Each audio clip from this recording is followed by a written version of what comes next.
तो दोस्तों मैं आज आपको आयरन मैन 2 मूवी एक्सप्लेन करने जा रहा हूं। अगर आपने इसका पहला पार्ट नहीं देखा है तो आप उसे भी देख सकते हो। तो दोस्तों जैसा कि हमने पिछले पार्ट में देखा कि टोनी स्टार्क सारे मीडिया को ये बता देता है कि वही आयरन मैन है और रशिया में ये न्यूज देखते देखते एक बूढ़ा आदमी मर जाता है। उसका नाम एंटन वैनको था जो कि हावर्ड स्टार्क यानी टोनी स्टार्क के पिता का पार्टनर था और उन दोनों ने मिलकर दुनिया का पहला आर्क रिएक्टर बनाया था। लेकिन एंटन वैनको उस रिएक्टर को बेचकर पैसे कमाना चाहता था, लेकिन स्टार्क ने उसे ऐसा करने नहीं दिया और उसने एंटन वैनको को जासूसी के जुर्म में फंसाकर देश से बाहर निकलवा दिया और इस तरीके से उन्होंने आर्क रिएक्टर का क्रेडिट खुद ले लिया। दूसरी तरफ एंटन वैनको की जिंदगी पूरी तरह से खराब हो चुकी थी। उसका एक बेटा भी था आइविन, वो भी अपने पिता की तरह एक साइंटिस्ट और एक क्रिमिनल भी था। वो अपनी बर्बादी की वजह हावर्ड स्टार्क को मानते थे, इसलिए उसने अपने पिता के बनाए हुए डिजाइन से एक आर्क रिएक्टर बना दिया और उसने एक सूट भी बना लिया जो कि उसी के पावर से चलता था। दूसरी तरफ टोनी स्टार्क एक मशहूर आदमी बन चुका था। उसने उस सूट का इस्तेमाल हमेशा अच्छाई के लिए किया, लेकिन इसके बावजूद सरकार उसके सूट को हथियाना चाहती थी, लेकिन टोनी स्टार्क उन्हें साफ साफ मना कर देता है। तभी उसे पता चलता है कि उसके आर्क रिएक्टर की वजह से उसे ब्लड पॉइजनिंग हो रही है। उसे पेलेटियम नाम के एक एलिमेंट से पावर मिलता था, लेकिन पेलेटियम की वजह से उसके शरीर में धीरे धीरे जहर फैल रहा था और पेलेटियम के अलावा और कोई भी एलिमेंट उस रिएक्टर को नहीं चला सकता था। सीधे शब्दों में कहूँ तो जो आर्क रिएक्टर अब तक उसे जिंदा रखे हुए था वही उसे मार रहा था और सूट का इस्तेमाल करने की वजह से ये पॉइजनिंग और भी बढ़ जाती थी।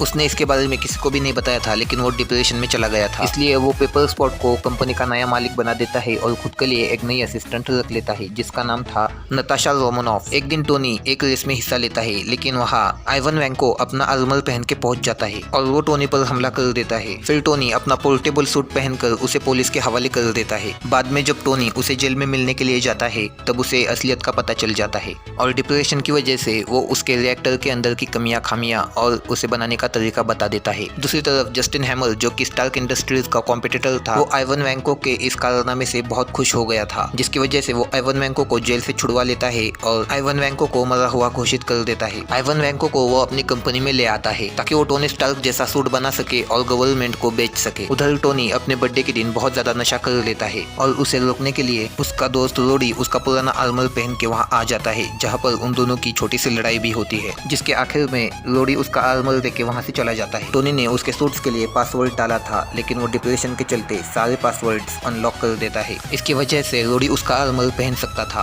रोडी एक मिलिट्रियन होने की वजह से गवर्नमेंट को टोनी का आर्मर काफी आसानी से मिल जाता है। फिर गवर्नमेंट इस आर्मर को जस्टिन हैमर से और भी अपग्रेड करवा देते हैं, जिसके बाद उस आर्मर का नाम पड़ता है वॉर मशीन आर्मर। दूसरी तरफ शील्ड के डायरेक्टर निक फ्यूरी टोनी से मिलते हैं। वो टोनी को बताते हैं कि उसकी नई असिस्टेंट असल में एक जासूस है जो कि शील्ड के लिए काम करती है। निक फ्यूरी ने नताशा को टोनी पर नजर रखने के लिए भेजा था क्योंकि वो पागलों जैसी हरकतें कर रहा था। निक फ्यूरी टोनी को पेलेटियम पॉइजनिंग से बचाना चाहते थे। निक फ्यूरी उसे बताते हैं कि उसके पिता हावर्ड स्टार्क शील्ड के फाउंडिंग मेंबर थे, इसलिए शील्ड के पास उनका कुछ पुराना सामान भी था जिससे कि टोनी का इलाज हो सकता था। निक फ्यूरी उसके पिता का पुराना सामान उसे देते हैं जिसके अंदर एक वीडियो रिकॉर्डर था। उस रिकॉर्डर में एक हिडन मैसेज था जो टोनी समझ जाता है। हावर्ड स्टार्क ने जब ये आर्क रिएक्टर बनाया था तब उन्होंने इसके लिए एक एलिमेंट भी सोचा था, लेकिन टेक्नोलॉजी की कमी की वजह से वो उस एलिमेंट को कभी नहीं बना पाए, इसलिए उन्होंने आर्क रिएक्टर में पेलेटियम का इस्तेमाल किया था। हावर्ड स्टार्क ये जानते थे कि उनका बेटा ये एलिमेंट एक दिन जरूर बनाएगा, इसलिए उन्होंने उस एलिमेंट का एटॉमिक स्ट्रक्चर अपने ही एग्जीबिशन में छुपा के रखा था। टोनी ने उस एलिमेंट के डिजाइन को समझकर एक नया एलिमेंट बना लिया और पेलेडियम की जगह जब उसने ये एलिमेंट अपने आर्क रिएक्टर में लगाया तब वो परफेक्ट बन गया और अब टोनी को पेलेडियम पॉइजनिंग से छुटकारा मिल गया। उधर आइवन अपने आर्क रिएक्टर को बेहतरीन बना लेता है, वो एक नया सूट भी बना लेता है। आइवन टोनी को धमकी देता है और तब टोनी समझ जाता है कि वो जस्टिन हैमर के लिए काम कर रहा है। दूसरी तरफ जस्टिन हैमर वॉर मशीन और आयरन मैन जैसे सूट लोगों के सामने पेश करता है। तभी टोनी उससे पूछताछ करने के लिए वहाँ पर आ जाता है, लेकिन आइवन वहाँ के आर्मर्स और ड्रोन्स को हैक करके टोनी पर हमला कर देता है और टोनी